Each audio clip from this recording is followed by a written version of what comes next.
lulu. Lulu ta lulu.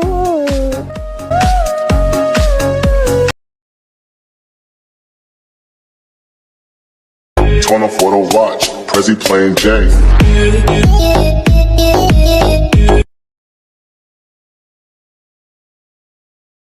I don't know what you heard about me.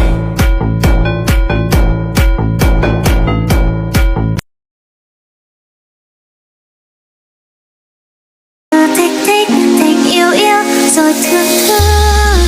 Em sẽ đồng ý cưới anh.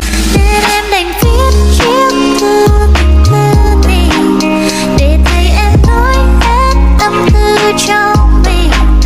Mong anh đừng nói những lời từ chối.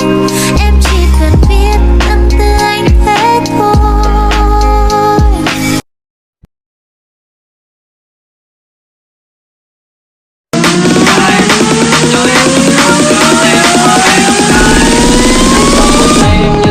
Em ơi đừng khóc.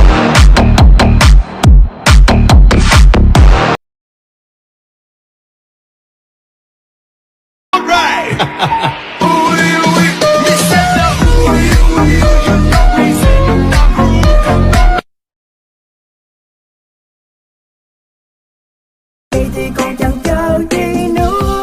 Mình bên nhau với tao lại nói thành đôi. Anh thiếu em như đang lục tìm mất thứ gì. Người chiều anh đi em sẽ đừng rất nhiều.